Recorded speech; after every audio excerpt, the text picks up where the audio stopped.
もうすぐ遊戯王 GX のリマスターが放送されるから、私の大好きなティラノ剣山様を見ることができるのね。カジキといい意外なキャラがレイムは好きなんだな。剣山といえば恐竜デッキ。恐竜デッキといえば剣山でしょ。まあ確かにそうなるな。でも実際のデュエルでの恐竜デッキはあまり知らないのよね。なら今回は恐竜テーマの超越竜について解説していくぜ。超越竜？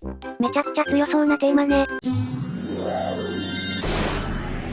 超越竜の各カードの解説の前に超越竜のテーマについて簡単に解説していくぜ。超越竜は2023年発売のワイルドサバイバーズにてテーマ化されているぜ。ワイルドサバイバーズってことはバンキッシュソウルやヌベイルズとかと同期なのね。カードのイラストには元となる恐竜モンスターが様々な要因で絶滅していく中、進化を遂げた姿として描かれているな。だから、超越竜って名前なのね。また、超越竜は共通効果として次のような効果を持っているぜ。通常モンスター限定なのね。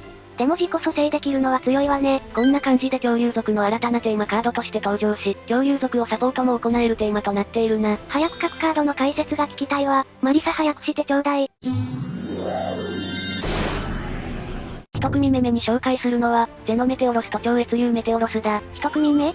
いつもと変わった紹介するのね。超越竜メテオロスの元となったゼノメテオロスは、超越竜を出す上で展開の起点となるカードだから、合わせて紹介していくぜ。なるほどね。背後のイラストから想像するに火山の噴火や隕石による絶滅を、超越したのが超越竜メテオロスね。元となったゼノメテオロスが進化した姿となっている感じだな。そんなゼノメテオロスの効果は次の通りだぜ。一つ目の効果って自分、相手問わずに発動できるの？もちろん可能だぜ。なんなら破壊場所を指定していないから、手札、フィールド、デッキのどこでも可能となっているな。結構緩い召喚条件なのね。特にグランドゼノを使えば、一つ目の効果でゼノメテオロスをサーチした後に、その後の効果で手札を1枚選び、破壊することになるから、実質的なリクルートとして使うことができるぜ。お手軽にサーチして特殊召喚してくるなんて、私じゃないと見逃してるわね。こんなの見逃してたら遊戯王向いてないと思うが、二つ目の効果は手札、フィールドの恐竜族モンスターを破壊して、手札、デッキから恐竜族通常モンスターを、一体特殊召喚するのね。この効果を使った後の制約重すぎないかしら？ドラゴン族、恐竜族、海竜族、源竜族のモンスターしか、エクストラデッキから出せない制約だが恐竜族デッキでは割となんとかなるぜ。まあなんとかなるだけで制約としてきついのはきついけどな。それでいいのかしら？まあ真面目に言うとドラゴン族が出せるならなんとかなるぜ。ドラゴン族は優秀なエクストラが多いもんね。この破壊効果って自身を対象にして破壊するのがいいのかしら？ゼノメテオロスがチューナーモンスターだから、できれば自身はフィールドに残し他のモンスターにしたいな。破壊先をベビケラサウルスやプチラノドン、オーバテクスゴアトルスにすれば各カードの固有トリガーを使えるぜ。ちゃんとシナジーあるカードが存在しているのね。またゼノメテオロスを起点に進化系である超越竜に繋げられるな。ほとんどがエクストラデッキのカードだもんね。もちろん進化先と思われる超越竜メテオロスにも繋げられる？直接的には関係しないがシナジーはあるぜ。一つ目の効果は相手ターン限定で、自身の手札、フ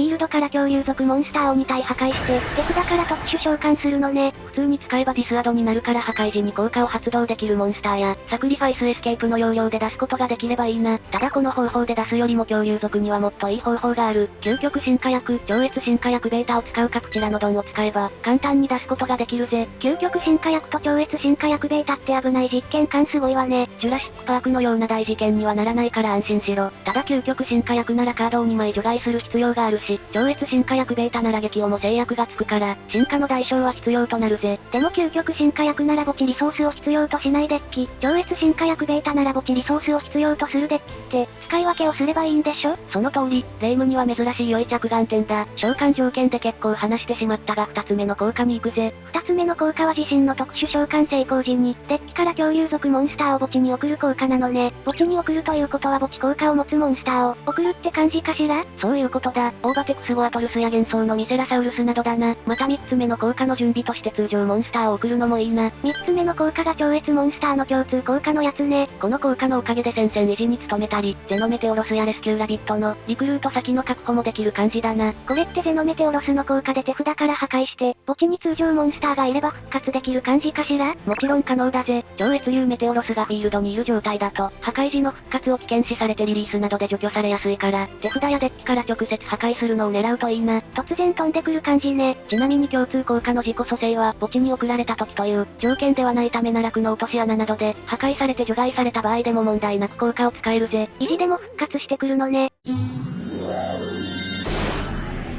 2枚目に紹介するのは超越竜ギガントザウラーだ。超越竜の融合体モンスターね。融合素材が恐竜族モンスターと通常モンスターって結構出しにくい気がするけど、素材に関してはグランドゼノでゼノメテオロスを出せば OK だ。ゼノメテオロスの効果で通常モンスターは用意できるのね。素材に通常モンスターを要求するのは、超越竜ギガントザウラーの元となるモンスターが、通常モンスターのメガザウラーだからだと思うぜ。元となるモンスターは通常モンスターなのね。ただ残念なことにメガザウラーを使うよりも、攻撃力の高いフロストザウルスやペンジュラム効果を持つ、ランスフォリンクスを使った方がいいというのが現実だな。現実は非常だわ。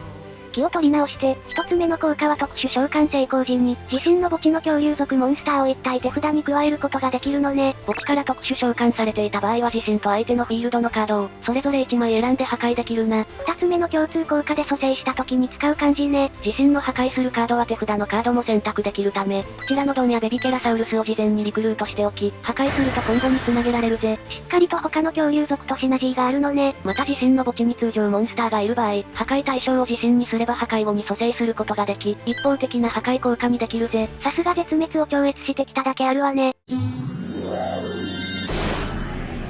3枚目に紹介するのは超越竜ブレイスザウルスだ。背景の画像から想像すると氷河期での絶滅を超越した感じね。元となるモンスターがフロストザウルスだと思われるから、氷河期による絶滅を乗り越え進化した感じだな。でもシンクロモンスターでレベル12って結構出しづらいわよね。このカードも一見出しにくいように見えるが、ゼノメテオロスでレベル6の恐竜族通常モンスターを出せば召喚条件は整うぜ。そっか、ゼノメテオロスでフロストザウルスを出せばいいのね。個人的には超越竜グレイスザウルスの効果は、頭一つ飛び抜けている効果だと思うぜ。一つ目の効果が戦闘破壊されない効果で、二つ目の効果が墓地から特殊召喚された。自身のフィールドの恐竜族モンスターは相手の効果の対象にならず、効果によって破壊されない効果だ。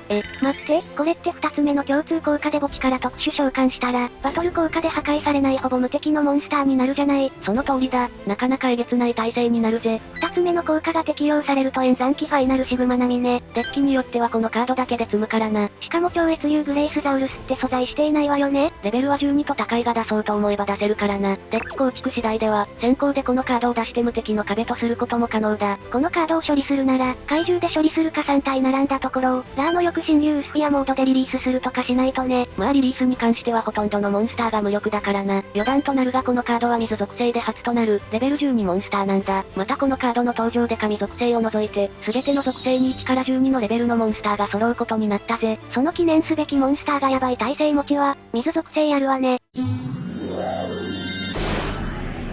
4枚目に紹介するのは超越竜ドリルグナティスだ。超越竜のエクシーズ体ね。背景から見るに竜巻とかの風に関係する感じかしら？おそらくは異常気象による絶滅を乗り越えて進化したと思うぜ。このカードも召喚素材はレベル6が2体だけで、属性とかの縛りがないのね。もうわかってるわよ。ゼノメテオロスでレベル6の恐竜族通常モンスターを出せばそのままエクシーズできるのね。その通りだぜ。一つ目の効果は除外されている恐竜族モンスターを特殊召喚する効果だ。でも超越竜のモンスターって除外系の効果ないわよね。そうだな。だが効果は恐竜族デッキでは結構ありがたい効果なんだぜ。というと、さっきも紹介したが幻想のミセラサウルスや究極進化薬、恐竜族の切り札となるアルティメットコンダクターティラノなど、除外を必要とする効果があり除外から帰還できるのはありがたいぜ。特に幻想のミセラサウルスは帰還させることで、展開にも繋げていけるから帰還したいカードだな。除外から帰還にもちゃんとシナジーあるのね。二つ目の効果はエクシーズ素材のない状態で、モンスターとのバトルで相手に与える戦闘ダメージが倍になる効果だな。超越竜ドリルグナティスが攻撃力3000だから、場合によっては結構な戦闘ダメージになるわね。超越竜ドリルグナティスは素材が2枚だから、本来ならこの効果を適用するために召喚から1ターン必要となるが、3つ目の共通効果で自己蘇生した場合は、すぐさま効果を適用することができるぜ。場合によってはフィニッシャーになれそうなカードね。ちなみに超越竜ドリルグナティスの元となったカードは何なの？ランスフォリンクスだな。超越竜の元となるモンスターで唯一のペンデュラムモンスターだ。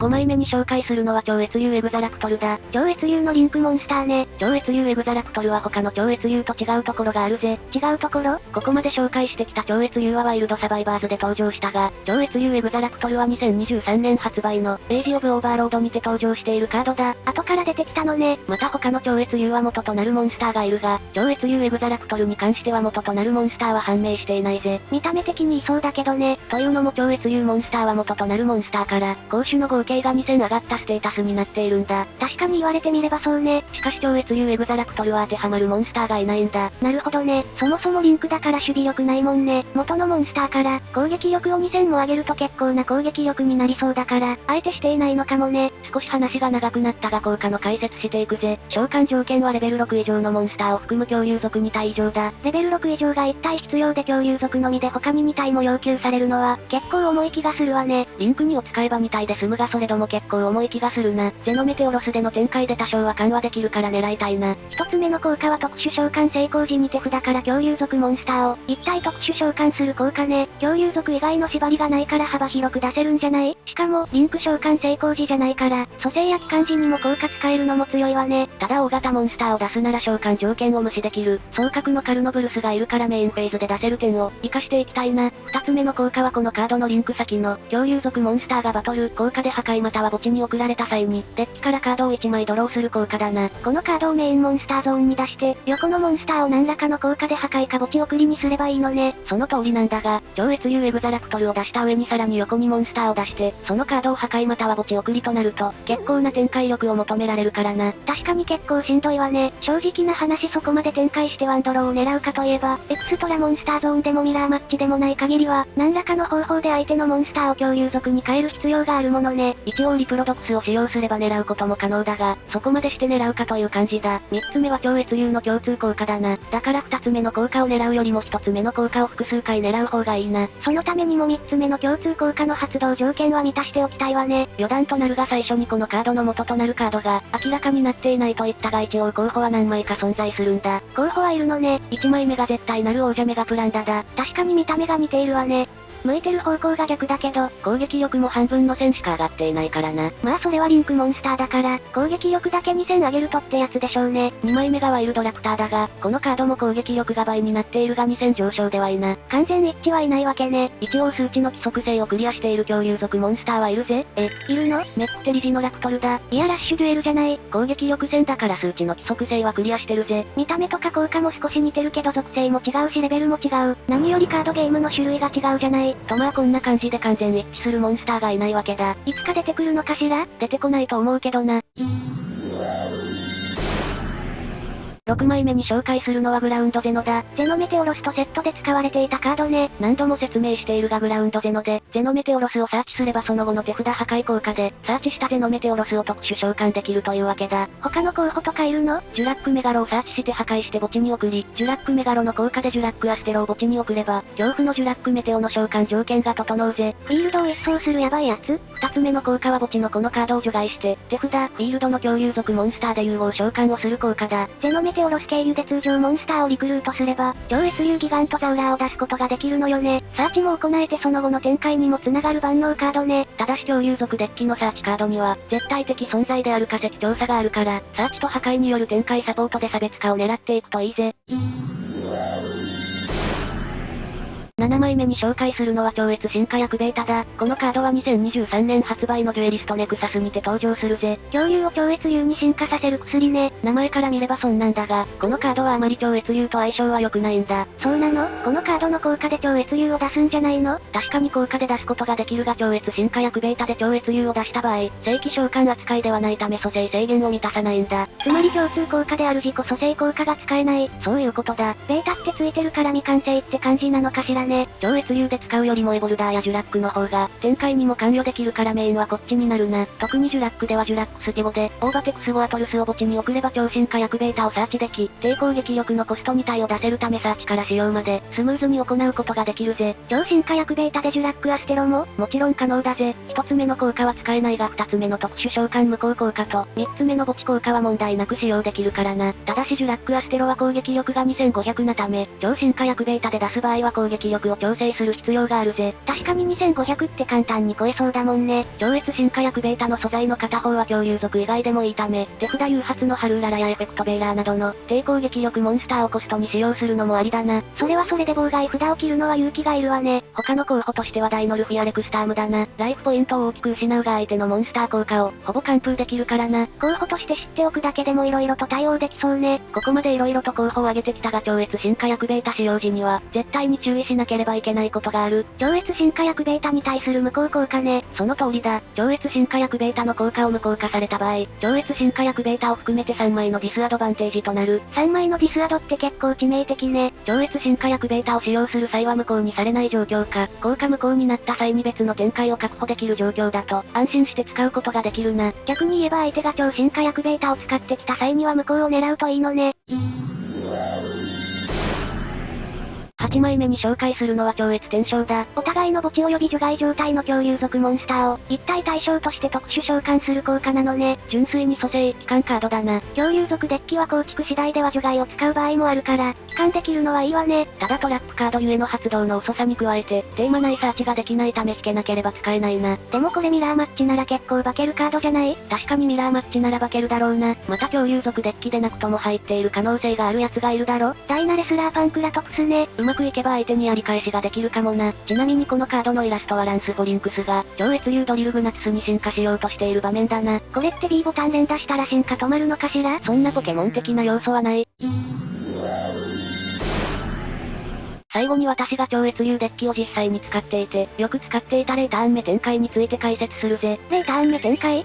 何その遊戯王の闇みたいな名前？必要なカードは、超越流メテオロスプチラノドン、ベビケラサウルスの3枚だ。まずは超越流メテオロスの1つ目の効果を発動して、手札のベビケラザウルスとプチラノドンを破壊して、超越流メテオロスを特殊召喚する。これでベビケラザウルスとプチラノドンの破壊時効果が発動するってわけね。ベビケラザウルスの効果でタマグイオビラプターを、プチラノドンの効果でダイナレスラーパンクラトプスを、それぞれ特殊召喚する。すでに嫌なモンスターが盤面に。超越流メテオロスの2つ目の効果でデッキから恐竜族モンスターを、墓地に送る。タマグイオビラプターの効果でデッキから、落書き10テラのサーチここまででだぜ。盤面上の妨害はパンクラトプスの破壊効果だけよね。タマグイオビラプターをリリースして落書き10テラのを出せば、妨害を2つに増やせるぜ。これを相手ターンにしてくるのやばいわね。もちろん増 G を受けて展開を止めた際など、色々な場面で使えるからな。もう一つの強力な展開があるぜ。この展開でも必要なカードは3枚で、グラウンドゼノ、ベビケラザウルス、そしてタマグイオビラプターだ。どんな展開になるのかしら？グラウンドゼノ発動して、ゼノメテオロスをサーチして手札のベビケラザウルスを破壊する。ゼノメテオロスを自身の効果で特殊召喚して、ベビケラザウルスの効果でタマグイオビラプターを特殊召喚する。これはさっきも見たやつね。タマグイオビラプターの効果、プチラノドンをサーチして召喚し、タマグイオビラプターの効果プチラノドンを破壊して、ベビケラザウルスを特殊召喚する。サーチと展開の能力はやっぱりすごいわね。プチラノドン効果で超越流メテオロスを特殊召喚し、効果でカーボメドンを墓地に送りカーボメドン効果で、守護竜ユスティアを特殊召喚する。初めて見るカードが2枚出てきたわね。墓地のグラウンドゼノの効果でフィールドのユスティアとメテオロスで、融合召喚を行い超越流ギガントザウラーを召喚。超越流が出てきたわね。ギガントザウラーってことは墓地のモンスターを回収ね。もちろん回収するのは超越流メテオロスよね。正解だ。ゼノメテオロスの効果でベビケラサウルスを破壊して、クロストザウルスを特殊召喚する。これは超越流グレイスザウルス？残念だが今回はそっちじゃないぜ。ベビケラサウルスの効果で幻想のミセラサウルスを特殊召喚。ゼノメテオロスとフロストザウルスでエクシーズ召喚し、エボルカイザーラーズを出した案終了だな。ラーズまで出てくるのね。エボルカイザーラーズの無効効果に加えて、手札の超越流メテオロスからの展開でさらに妨害を構えられるぜ。本来なら深淵に潜むものを最終盤面に立たせるんだが、現在は深淵に潜むものが禁止カード指定を受けているため、使うことができないぜ。確かに深淵に潜むものがいると無効効果に加えて、墓地効果の封殺までするのは並大抵の突破は難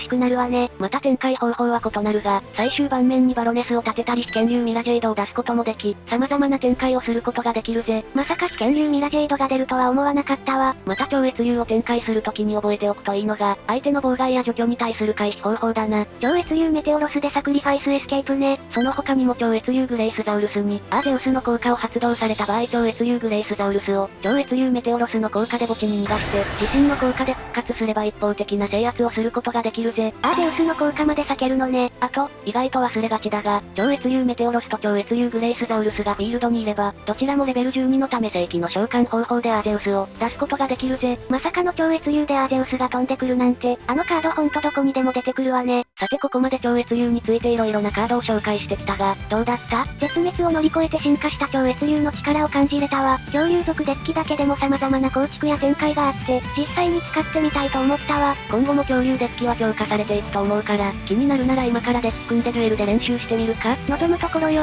マリサデュエルの準備よ。デュエルスタンバイ。進化する力を使いこなせ。